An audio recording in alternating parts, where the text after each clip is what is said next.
Hi, boys and girls.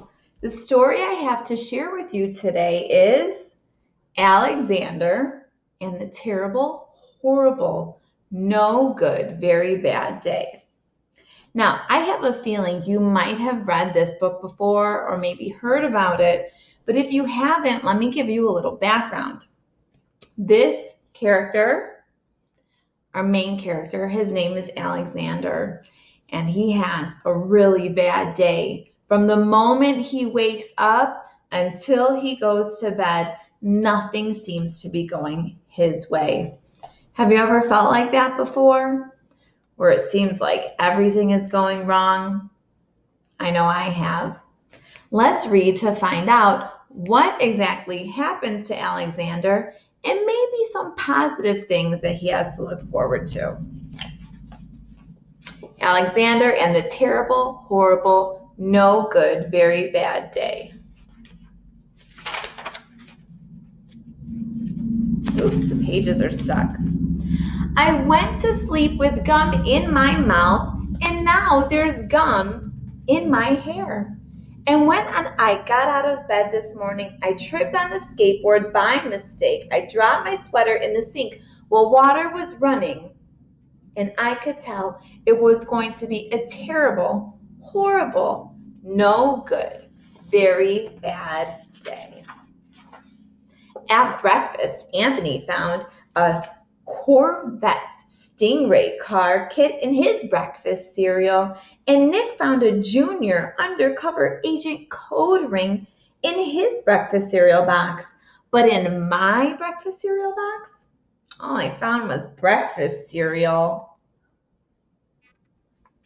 That's a bummer. I think I'll move to Australia.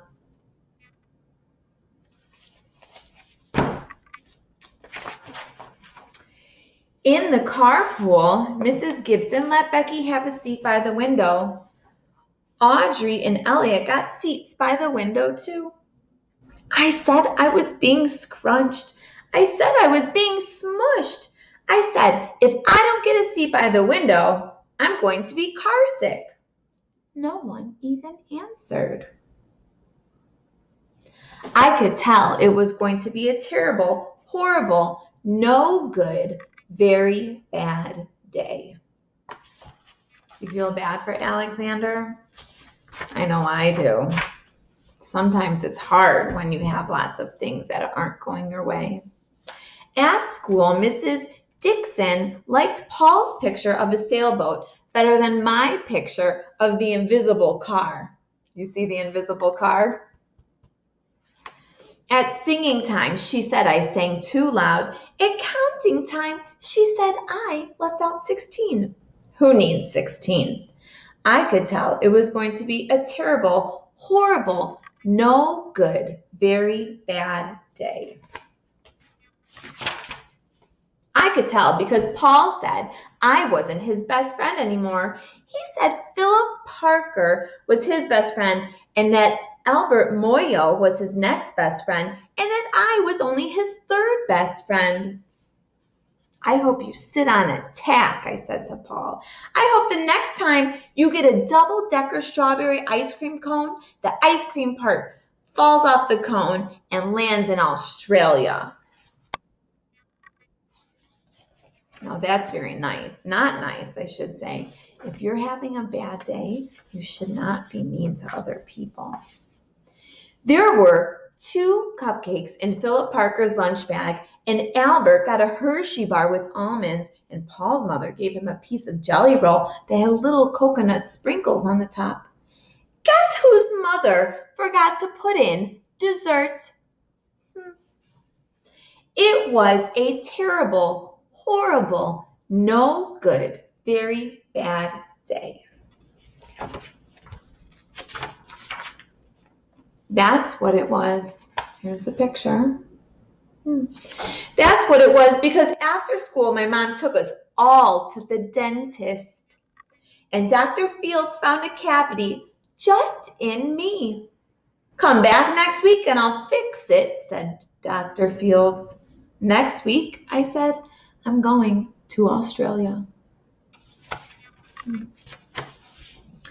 On the way downstairs, the elevator door closed on my foot, and while we were waiting for my mom to get the car, Anthony made me fall where it was muddy. And when I started crying because of the mud, Nick said I was a crybaby.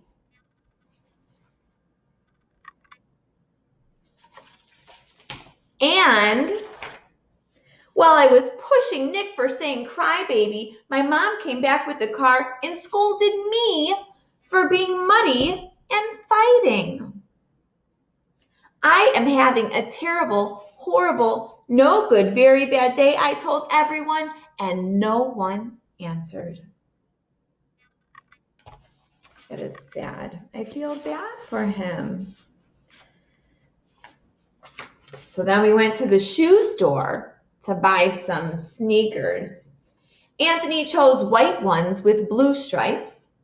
Nick chose red ones with white stripes. I chose blue ones with red stripes, but then the shoe man said, "We're all sold out." They made me buy plain white ones, but they can't make me wear them. Oops, sorry, page stuck again. When we picked up my dad at his office, he said I couldn't play with his copy machine, but I forgot. He also said to watch for the books on his desk. I was careful as could be, except for my elbow. He said don't fool around with his phone, but I think I called Australia. My dad said, please don't pick him up anymore. It was a terrible, horrible, no good, very bad day.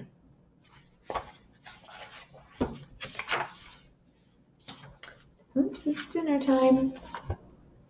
There were lima beans for dinner, and I hate lima beans. There was kissing on TV, and I hate kissing.